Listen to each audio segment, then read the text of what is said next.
Damn, Brodies, it was so wild. Now we're going to a creative spot. Mount Baldy, you go upside down in the pipe and do that. Get wild. Ah, yeah, skateboarding. Check it out.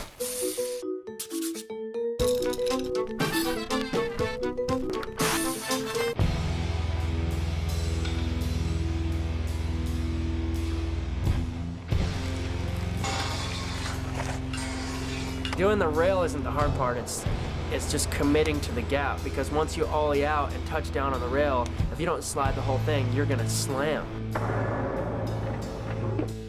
I don't think he would die if he fell down it, but I think he probably would not be able to skate for a long time. He called me up and told me that he wanted to do that gap, and I've never been there, so I just guessed on how big to make the rail.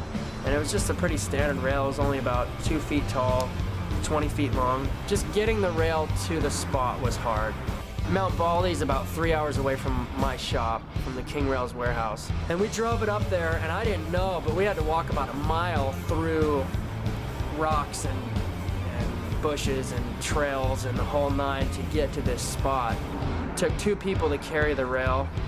There was a 15-foot wall that we had to scale down. We finally get through. We set up the rail across the gap, and it's gnarlier than I thought. On one side, you just have a straight down cliff, and on the other side, it's a bank like this that has no traction. It's so steep. Got a bomb.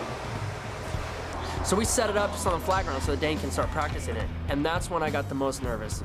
He kept bailing, but on this, for some reason, maybe it was just the wind factor, or he was thinking about the gap too much, or whatever it was. You don't have that kind of room when you're trying any trick over this gap. As he got warmed up, though, he was back to Dane Brummett. He didn't miss a trick. He was doing board slides every try, he was doing feeble grinds every try, he was doing crooked grinds every try. So he had the rail figured out. It was easy for him.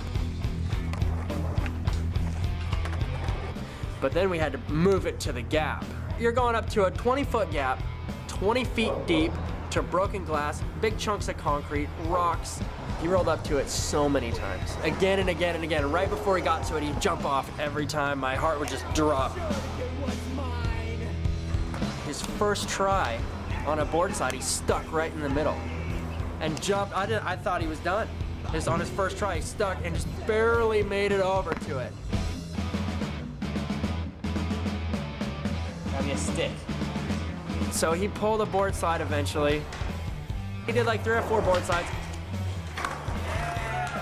The mission was to do a feeble grind across it. He skated up to it probably 5 different times, and every time he couldn't bring himself to do it. So he went to front board. Nobody thought he was gonna try front board across it. Again, it's not the rail so much, it's the mental challenge of skating that rail. Because I could show you 100 people who could board slide that rail, but putting it over a gap is a whole different thing.